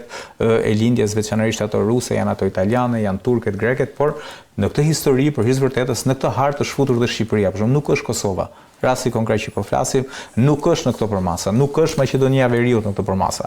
Përmenda këto dy vende për shkak të afërsisë gjeografike. Jo të afërsisë gjeografike, po se jemi një vend, pavarësisht se jemi ndarë në tre pjesë. Po për shembull vjen te Malizi, Malizi është pjesë e kësaj harte. Pavarësisht se është 600.000 banor. Pavarësisht se është shumë i vogël, por është prej vitesh është edhe para nesh. Dhe ka qenë shumë problem. Problemi i këtyre dy klaneve që përmenda, ka qenë shumë problem ashtu sikurse kontrabanda e cigareve që ka pasur një problem të theksuar Malizi dhe ajo lidhej me emrin e atij presidenti Gjukanović, mos gaboj. Milo Gjukanović ka qenë problem. Tani Shqipëria është futur në këtë histori, se në momentin që na flasin, në moment që na del në SKCC, në moment që na del raporti Dashit, në moment që na del prokurori Nikola Gratieri dhe të gjitha raportet antimafjas, do të thotë që ne jemi. Dhe është një situatë ku besoj që institucionet e drejtësisë do duhet t'i kthejnë sytë edhe në këtë aspekt. Ç'do bëj spaku? Se ka spaku deri tani. Ose më saktë ç'mund të bëj? Unë gjykoj që kjo është direktiva kryesore e partnerëve amerikanë në raport me spakun. Nëse deri tani ka qenë lufta kundër korrupsionit në nivele të larta politike, me arrestimin e Veliajt, me gjyqin që po vijon ndaj zotit Meta, ndaj zotit Berisha, tani nuk e dim nëse steka do shkoj deri te kryeministri Edi Rama, unë mendoj që ky do jetë orientimi i spakut në raport me grupet e strukturuara kriminale dhe me pasuritë e tyre. Këto do t'i ketë në fokus dhe gjykoj që do ketë pasoja shumë të rënda për ekonominë e vendit, se ne duhet kemi parasysh varësia e ekonomisë shqiptare ka shqiparas informale për fat keq vitet e fundit është shumë e madhe dhe do ketë pasoja shumë të rënda veçanërisht për sipërmarrjen edhe për shtresën e mesme dhe ajo çfarë vëre me shqetësim është që mund të prodhoj një val tjetër ngjarjesh të rënda që lidhen me çështjen e pronave, se ato thirrjet e Edi Ramës për rritje të vlerës pronës kam përshtypjen që janë në një moment shumë delikat dhe janë në një moment gabuar dhe madje edhe ekonomistët më të mirë thonë që atëherë kur të gjithë kanë bindjen e plot ose perceptimin e plot që vlera e pronës po rritet ose do rritet, aty plas edhe fluska që pasaj kanë një efekt zinxhir në ekonomi shumë të rëndë. Atëherë bie që mund na dëmtojë një pjesë e mirë grupeve kriminale këtu. Tani dëgjoj, kur flasim për grupe kriminale, ne duhet kemi këtë pretendojmë që ndoshta ata mund të jenë të përfshirë në pastrimin e parave. Dëgjoj, kur flasim për grupe kriminale, ne duhet kemi parasysh që pastrimi i parave në radhë parë është një diçka që nuk ndodh pa një garanci shumë fort. Pra nëse nuk ka një mbyllje sysh nga ana institucioneve, duke nisur nga ana prokurorit, me që kemi zotin Karanxha këtu, duke nisur nga ana asaj strukturës së luftës kundër pastrimit të parave, duke nisur nga Banka e Shqipërisë tek bankat e nivelit 2. A ju kujtohet se çfarë ndodhi me mikrokredit? Të gjithë ne flisim, diskutojnë tavolina, diskutojnë studio, derisa erdhi momenti që një qytetar shkoi edhe bëri një akt paltrashe nëse kujtohet, përpara godinës spakut dhe pastaj u vu në lëvizje institucione që pastaj për fat keq u pasua me tjera ngjarje të rënda, qoftë hedhje nga katet e larta të pallateve të personave që kishin pjesë e kësaj skeme, por nuk u faktua në këtë histori roli i Bankës së Shqipërisë, ku fillonte dhe ku mbaronte, se këto nuk ndodhen, i kishin zyrat 200 metra larg Bankës së Shqipërisë. Dhe janë institucione financiare që do duhet monitoroshin. Edhe pyetja që shtrojon, a do mbaj dikush përgjegjësi për këtë situatë që po ndodh, se për kanabizimin nuk mbajti kush përgjegjësi. Përgjegjësinë për kanabizimin e mbajtën familjet shqiptare. Qindra djem 3 u vranë nëpër atentate, sot e kësaj dite ne kemi zhdukur. Rasti i fundit është një rast nga Shkodra për një njerëz që humbi jetën pasi u hodh nga një lartësi. Del një familjar i vetë dhe tha unë dishoj që kemi të bëjmë me një vrasje që mund të lidhet me parcelet e kanabisit. Akoma nuk kemi një hetim serioz për këtë çështje. Ngjarja është shumë e vonë, por ndërkohë nuk e kam një shifër apo një statistikë. Por nga që i kam ndjekur zhvillimet nga 2012 kur kam hyrë këtë profesion dhe kam pas pozicionin e redaktorit rretheve dhe i kam ndjekur me shumë ëndje të gjitha zhvillimet që lidheshin, është një bilans tragjik. Si lajme që vinin nga rrethet. Është një bilans tragjik i viktimave nga përplasjet për kanabisin. Përmeti, qyteti më i qetë Shqipërisë ka pasur vrasje nga 97-a. Dhe ndodhi vrasje në kulmin që kishte kanabisi. Tropoj janë shënuar vrasje. Në Mirdit nisi zinxhiri i vrasjeve, në Malësinë e Lezhës, Malësia Dugagjinit dhe Malësia Madhe janë më të prekurat nga ky fenomen për fat keq. Në Vlorë, ne sot e kësaj dite ne harrum që kemi të paktën 22 djem të ri të moshës 18 deri në 26 vjeç që janë ende të zhdukur, i kanë trupat ndet. Dhe gjithë e dimë se çfarë ndodhi me kanabisin në Vlorë. E qartë. Mirë, ndoshta më shtroj edhe një pyetje tjetër Karanja për ta përmbyllur këtë çështje, për të kaluar më pas tek çështja Veldie dhe Begaj për plasja kushtetuese. Kush mendon se do të jetë pasuesi i Dumanit që do të respektojë, le të themi, direktivat apo marrëveshjen me Shtetet e Bashkuara të Amerikës për të vijuar këtë hetim? Mendimi im personal është që marrëveshjet ose më saktë bashkëveprimi i punës me Shtetet e Bashkuara të Amerikës nuk ka lidhje me drejtuesin. Çdo kush nga drejtues, nga ata 4 emra që janë, do bashkëpunojë me Shtetet e Bashkuara të Amerikës. Ju vë ndjeni që këta të gjithë 4 drejtuesët dhe gjithë prokurorët e SPAK-ut kanë bërë shumë trajnime me Shtetet e Bashkuara, kanë pasur dhe çështje konkrete që janë asistuar nga Shtetet e Bashkuara të Amerikës dhe emri për mendimin tim nuk ka ndonjë rëndësi. Tash tek persona që konkurrojnë, do të kemi parasysh është një garë e vështirë sepse të 4 konkurrentët i plotësojnë kriteret për të qenë aty sepse janë anëtarë të SPAK-ut. Kanë pasur pak a shumë çështje të rënda, të rëndësishme, kuptimin për sa i përket krimit të organizuar dhe korrupsionit. Gjë e re që kemi në garë, për herë të parë kemi edhe një femër, që është Doloreza Musabelliu. Musabelliu është një prokurore vjetër prej shumë vitesh që ushtron funksion që në 2004 ka gati 21 vjet. Po dhe të paka shumë të gjithë prokurorët janë prokurorë vitesh që kanë në karrierë, kanë qenë drejtues, edhe Adnan Xholi ka qenë drejtues, ka qenë pjesëmarrë i SPAK-ut, ka pasur shumë çështje të rëndësishme qoftë korrupsionit, qoftë krimit të organizuar, ashtu nga ana tjetër dhe Klodian Bravo ka pasur dosje të rëndësishme dhe Elvin Gogaj, domethënë ka pasur çështjet me peshën SPAK, domethënë, prandaj do them do jetë një garë e vështirë. Domethënë është formalizuar që kanë ngel vetëm, do janë vetëm 4. Sepse përfundoja fati, vetëm këto dorëzuan. Kushdo tjetër nga ata do bashkëpunoj me Shtetet e Bashkuara të Amerikës, që është partneri kryesor. Pra nuk është çështje emri kjo. Partner kryesor dhe serioz. Pra këto është dhe serioz, me Shqipërinë sidomos ata kanë qenë shumë serioz që në kohën që ne që rrezikonin si shtet të shpërbëshëm, që 1990 kemi edhe në Tiranë sheshi Wilson, që dhe mendoj që do bashkëpunojë dhe për çështjet që kemi folë, krimit të organizuar, korrupsionit dhe do verifikohen shoqatat ndryshme që kanë përdorur lekët e taksapaguesve ose dollarat e taksapaguesve amerikanë. Këto janë prioritare. Ne kemi dhe prioritetet tona, por të para dhe janë këto. Unë kam thënë kushtetuesën. Gati kushtetuesi dje të zhvilloi veprimin për mbajtjen e çështjeve, a mendoni ju apo jeni penduar që keni S'jam penduar as pak, dhe gjykata kushtetuese me vendimin e marrë për pezullimin e pjesën të 1/6 të dekretit të presidentit të nxjerrë kohë më parë, është shumë e respektuar nga ana jonë.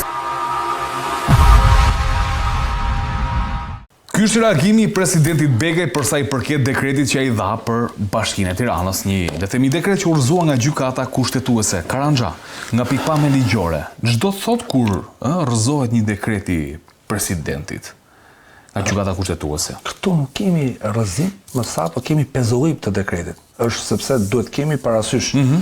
Në 115 i kushtetutës është i qartë që thotë, domethënë nuk mund të shpallen zgjedhje të reja pa u shprehë gjykata kushtetuese dhe pezullohet, pra është e qartë në kushtetutë. Dhe Këtu pezullimi është bërë mbas 45 ligjit për gjykata kushtetuese dhe është caktuar një datë. Tani te procedura për shkarkimin e Erion Velis që kemi diskutuar dhe më parë. Për mendimin tim personal, se janë ndarë disa rryma juristësh thonë që në ligj nuk është parashikuar nuk ka asnjë shkak për shkarkim, duhet ndryshuar ligji që mos paraqitja në detyrë me mas sigurimi të jetë në mënyrë të veçantë. Po për mendimin tim personal, neni 62 paragrafi 3 i ligjit për pushtetin vendor është i qartë. Ku nuk shon 3 muaj në punë, duhet të caktohet një tjetër. Personi, në fjalë Erion Velia është me mas sigurimi arrest në burg pa afat dhe nuk mund shkojnë në punë. Tani, gjatë procedurës, kjo procedurë me kalime 3 muajve është kërkuar nga përfaqësuesit e djathtë të Këshillit të Bashkiak, është kërkuar që mbarimi i mandatit, ose më saktë të shkarkimi i Erion Velis me nenin 62 paragrafi 3. Kjo u hodh poshtë, kjo kërkesë ose nuk u mor fare, tash në shtator opozita vendosi shkarkimin e tij. Dhe me drejt dhe opozita tha neve jemi për heqjen e tij se s'mund të votojmë pro që rrin në detyrë. Në mënyrë unanime u vendos. Tani këtu është diskutimi te procedura. Sepse e drejta materiale, si thosh, është shkove 3 muaj në punë duhet të ikësh. Këtu Erion Velia nuk u la të flasi para Këshillit pavarësisht se kishte bërë kërkesë për të pyet. Ky është diskutimi. Pse? Çfarë do i kushtote Këshillit Bashkiak ta dëgjojnë. Ata kanë gjuar Erion Velin për çështjet niveli 2, nivel, ose debate nga më të ndryshme. Tash mos kesh debate, të bësh debate për çështjet për shkarkimin e vet kryetarit. Kjo është për mua shkelje procedure që do ta çmoj gjykata kushtetuese. Parimi i gjimit është shumë i rëndësishëm. Tani ky propozimi i shkarkimit i shkoi Këshillit Ministrave. Këshilli Ministrave, domethënë, vendosi sepse propozon Këshilli. Vendos pra e propozon. Këshilli propozon, ka thjesht firmoset vendimi i qeverisë dhe i çohet për datë zgjedhje. Tash presidenti Begaj ka pasur praktikën e Erion Velis. Kanë qenë dhe 5 bashki tjera, të cilat duhej të bëheshin zgjedhje të reja. Tash të bëheshin zgjedhje të reja. Tani neni 61 i ligjit për pushtetin vendor thotë që një nga rastet e mbarimit mandatit është dhe kur që mbaron mandati me nenin 62. Po nenin 62 duhet pa në koneksitet ose lidhe me nenin 115 kushtetutës. Mendimi im personal është që presidenti Begaj duhet të shkonte informacionore, është bërë ankim ndaj këtij apo jo, duhet të shkonte informacion gjykatës kushtetuese. Sepse nëse ligji është i qartë, ligji kushtetues, sepse edhe kushtetuta është miratuar me ligj, është që dekreti nuk mund të bëhen zgjedhje të reja pa vendosur gjykata kushtetuese. Pse është vënë kjo? Sepse ka një qëllim ligjvënësi që është vënë që kur është vënë duke pasur parasysh që të ketë garanci për pushtetin vendor. Pra për kryetarët e bashkisë të ketë që të mos ketë ndikimit të pushteteve tjera, se nga që zgjedh pavarësisht se është pushtet vendor, parimisht është i pavarur nga pushteti qendror. Dhe pa u shpreh gjykata kushtetuese sepse mund ndodh teorikisht që ta lënë detyrë po. Që ta lënë detyrë. Prandaj kjo është ideja. Tani gjykata kushtetuese vlen të domethënë që ka vepruar drejt, që ka vepruar me nenin 45 të ligjit për gjykatën kushtetuese, që e ka pezulluar këtë akt dhe si rregull po pezulluar vetëm për të pjesë. Tani dhe është caktuar seanca gjyqësore. Tani është seancë publike, është diçka pozitive që është unanim. Është unanim. Velie do dëgjohet në një moment? Velie duhet të dëgjohet. Tosh në kushtetues do dëgjohet? Mendoj se po. Do vinë në seancë, por kjo duhet të ishte bërë që në Këshillin Bashkiak. Tashi, nuk e di çfarë qëndrimi do marrë gjykata kushtetuese, por ne jemi 31 tetor. 31 tetor është. 31, por ne jemi vend demokratik. Ç'do të thotë? Ç'do të thotë? Në procesin penal demokratik ka debat. Po jemi në procesin penal, jemi po kështu për shkak duke hiq drejtën e fjalës, hiq të drejtë, hiq drejtën e pronës, edhe ndërkombëtarët pam do thonë jemi mirë. Po tash ky a duhet dëgohet ky njeri? Pra kryetari i bashkisë në procesin penal i Panderi ka fjalën e fundit. Me zhvillimin e drejtës, ky është një administrativ si që. Drejta e personit për të dëgjuar është edhe drejtën e punës. Jo, nuk është administrativ, se me këtë pretekstin administrativit kemi ardhur deri në këtë pikë që presidenti ka shkelë kushtetutën në 2 akorde. Neve duhet ta dëgjonim këtë njeri, sepse parimi i gjimit neni 42 i kushtetues që çdo kush ka drejt të dëgjohet para se gjykohet, është parim kushtetues për procesin civil, penal dhe administrativ. Po të kemi parasysh edhe një pastruese, kur zgjidhet një kontratë pune, duhet ta dëgjosh tjetrën, sepse pse është qëllimi është parimi i xhimit. Se ndoshta personi që po nis procedimin administrative ka gabim. Pse se gjun velin ato, cili ishte shkaku? Pse e shkelën procedurën? Sepse neve duhet i sigurojmë një proces të rregullt. Tani ligji material është e vërtet që 62-3 ky person s'ka qenë, më është bashkia qendrore. Nuk është fakt. Është fakt. Por pse se mos e respektojnë procedurën? Se thonë ato, ja, u dëgjova velia, çfarë problemi ka? Ka problem, se ne duhet të respektojmë të liritë dhe drejtat e njeriut. Ky person po ta kërkon, se ka raste për shkakun që ke njerëz që janë dakord, or s'du dëgjohen, është punë tjetër. Pra shkelja e parimit, këtë do ta zgjidhë gjykata kushtetuese. Në procesin administrativ, çfarë pasojë sjell mos respektimi i parimit të xhimit? Dhe do ta shohim datën 31. Mendimi im personal është tjetër, që duhet shfuqizuar të kthehet dhe janë këshillin bashkiak, vi ky dëgohet. Vullneti i këshillit bashkiak dihet, se gjithë janë për shkarkim. Por ta dëgjojmë atë rob, vit flasi ky. Neve dëgjojmë një person që do dënohet me burkim për jetën, dëgjojmë kryetarin e bashkisë, vit ta dëgjohet. Ti përgjigjet pyetjeve të antarëve të këshillit bashkiak. Aty vit i përgjigjet sepse është parim të cilin ai po e kërkon të përballet dhe duhet vi. Ka dhe një aspekt tjetër që përveç aspektit juridik që më shpjegoi shumë mirë avokati dhe është e tepër që të shtoj diçka për këtë pjesë për shkak se e njeh shumë më mirë këtë pjesën, më ka bërë shumë përshtypje në raport me atë se çfarë ndodh me përfaqësimin. Tani ne kemi zgjedhje në 6 bashki të vendit, po disa prej tyre janë pak më specifike, po përfshirë Tiranë. Mjafto shohësh profilin e këtij presidenti për të kuptuar se deri në Xhigrat ka shkuar përfaqësimi në hierarkinë më të lartë shtetërore dhe për fat keq kjo po shkon edhe atje ku zgjedhjet janë me votë drejt për drejt, sikurse është pushteti vendor.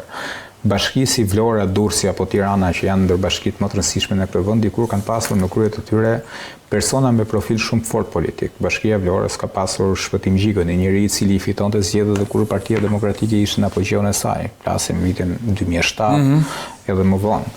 Durrësi ka pasur një politikan lokal shumë fort, në perceptimin tim, sa i përket mbledhjes votave, pavarësisht atyre çështjeve korrupsione që janë çështje dytësore që nuk është vendi që ti diskutojmë, po për sa i përket të qendrit makinerie elektorale, në perceptimin tim ka qenë ndër politikanët më të fortë në vend. Zoti Dako, i cili e mbajti bashkinë nga 2005 ne dy e njohim Durrësin mirë edhe deri nga 2019 dhe Bashkia e Tiranës është drejtuar nga një person që konsideroi makinerie elektorale për të aferave korruptive dhe doceve për cilat i ka hesapet.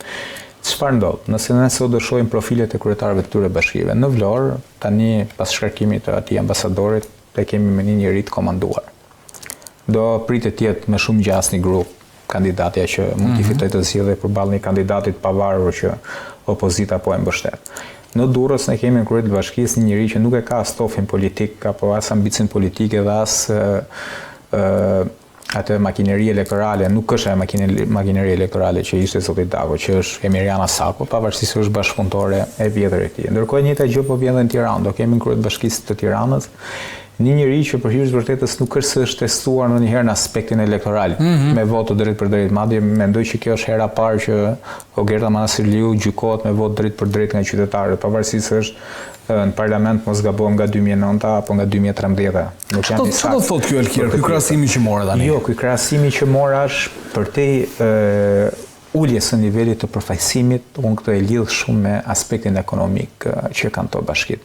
Që do të thotë? Që do të thotë këto bashki kanë atë që quhet lloku i ndërtimeve. Kur flasim për Vlorën, po flasim parasysh për ndërtime që bën përballë ishullit Sazanit, ku vlera pronës pritet të shkojë në mijëra euro metri katror. Kur flasim për Durrësin, duhet kemi parasysh që në Durrës sot në bazë të çmimeve të referencës, zona e Durrës Jat Marina është zona më e shtrenjtë në Republikën e Shqipërisë. Ku me çmim referencë në atë zonë që ne e njohim, ku është metri katror është në 2000 euro metri katror. Dhe po flasim për Tiranën, ku metri katror i kullave po themi shkon nga 5000 deri në 10000 euro metri katror. Dhe më bën shumë përshtypje që në këto bashki që kanë aq interesa të mëdha ekonomike që janë jetike për ekonominë e vendit për vërtetës. Po më thotë që vjen njerëz të dobët politikisht në raport me qytetarin. Po vjen njerëz shumë të dobët politikisht që me gjas janë që çdo lloj vendimi apo çdo lloj kërkese se ti do thosh që ore dakord, po lejen për kullën e ka Edi Rama, po lejen për kompleksin e ka Edi Rama, po nuk do merret Edi Rama me projektet e investimeve për shtrimin e rrugëve, për kanalizime, për të krijuar atë që quhet infrastruktura e nevojshme për këto ndërtime që pritet të jenë leje që janë dhënë për klientel favorizues. Ne kemi rastin Juk. Kudo ku investon biznesmeni, po themi Zamirmane, kudo shkon infrastruktura para. jo më larg se sa këtu. Me taksat e shqiptarëve bëhet dhe një tunel nën-toksor për shkuar te komplekset e Zamirmanit. Dhe prandaj këtë e shoh me këto zhvillime që lidhen aspektin ekonomik. Nuk po hytu tek pjesa e përfaqësimit, se në fund ditës janë qytetarët shqiptarë ato që do votojnë, dhe nuk hyte ato që e gjykoj votën, unë gjykoj procesin. A votojnë apo nuk votojnë shqiptarët e tjerë. Por nëse shqiptarët e japin votën 90% votave, pushka top ju bëft.